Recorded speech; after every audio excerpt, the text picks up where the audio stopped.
करके देख लीजिए, आपको आंगनबाड़ी बंद मिलेगी, जर्जर अवस्था में मिलेगी, पानी की सुविधा नहीं है वहाँ पर, बच्चों में पानी की व्यवस्था नहीं है, बैठने की व्यवस्था नहीं है। पानी अभी देखो आप पूरे जिले में आप कम से कम 70%, आप तो नंबर रहे हुए ना, 70% ऐसी आंगनबाड़ियाँ हैं जर्जर अवस्था में, रंग रोगन नहीं है। तो क्या जो बाल एवं महिला विकास विभाग है उसकी तरफ से जो बजट आवंटित हो रहा है बच्चों के लिए, जो खेल सामग्री जो उपलब्ध कराई गई है वो पीओ पे पड़ी हुई है। आज जो ग्राम पंचायत का जो पीओ है या नोडल जो शिक्षा केंद्र है वहाँ पर आप किसी ब्लॉक शिक्षा अधिकारी है उसके कार्यालय में ये सारे इक्विपमेंट पड़े होंगे, अभी तक इशू नहीं हुए आंगनबाड़ी के सेंटर। जैसे सलूबर की स्थिति बता रहा हूँ मैं, तो उदयपुर में भी होगा। हम लोग भी कोटला में जैसे काम कर रहे हैं, 3 सेंटर ऐसे हैं जो कुपोषित बच्चे, जैसे कि अभी गुप्ता जी ने कहा कि रेड जोन और येलो जोन, हमने रेड जोन को येलो जोन में लाए, येलो जोन से अभी सिंपल जो स्थिति होनी चाहिए स्वास्थ्य की वो बच्चे उसमें हैं। कर क्या रहे हैं, हालांकि एक हमारा प्रोजेक्ट चल रहा है कुपोषण के ऊपर ही, आप बोलिए सर, बोलिए, ये ऐसे चलता रहेगा पूरा। नहीं मैं आपको थोड़ा बता दूंगा। एक मिनट मेरा सुन तो लीजिए, बोलूँगा तो 10 मिनट लगेगा। नहीं आपको मैं आपको सभी साथियों से बुलाओ सर, कुछ नया निकल के आएगा। जब एक साथ बैठे हुए हैं अपन, तो हम लोग क्या काम कर रहे हैं, 2 बच्चों के लिए काम कर रहे हैं। उनको एक गिलास अमूल का दूध दे रहे हैं सर, एक गिलास अमूल का दूध दे रहे हैं और एक पार्ले जी का बिस्किट दे रहे हैं। अब वहाँ 100 बच्चों की जगह पहले बच्चे आंगनबाड़ी सेंटर पे सर नहीं आते थे, लेकिन दूध और बिस्किट को देख करके 125-130 बच्चे आ गए। इसी तरह से महान सेवा संस्थान का 3 सेंटर वहाँ चल रहे हैं, 5 सेंटर चल रहे हैं।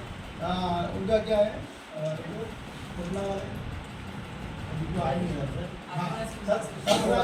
उनके 3-5 सेंटर उनके भी चल रहे हैं। तो हम लोग जहाँ ऐसी जो एकदम रिमोट एरिया है, आंगनबाड़ी सेंटर है, वहाँ पर हम लोग ये काम कर रहे हैं।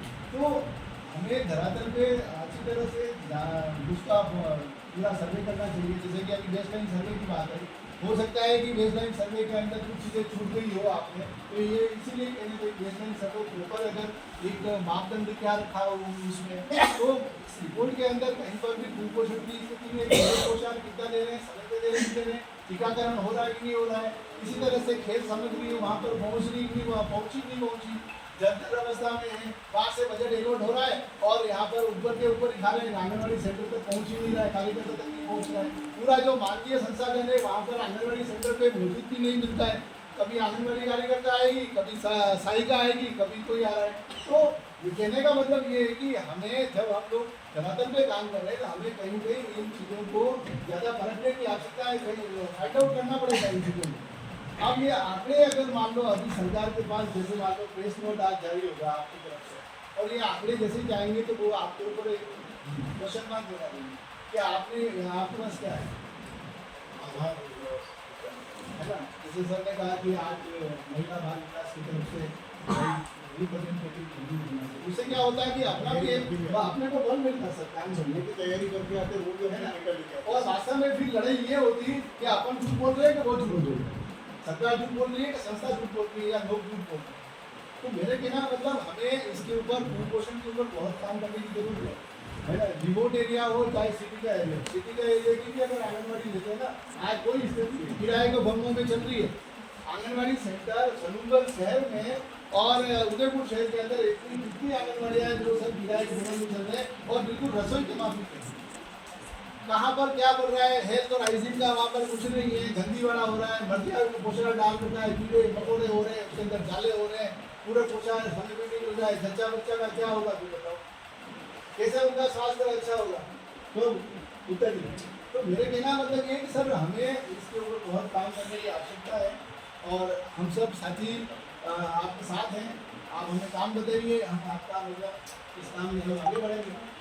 धन्यवाद। के लिए आपने बताया ना, तो मैंने तो उदयपुर में काफ़ी बस्ती में देखा, वो भी आंगनबाड़ी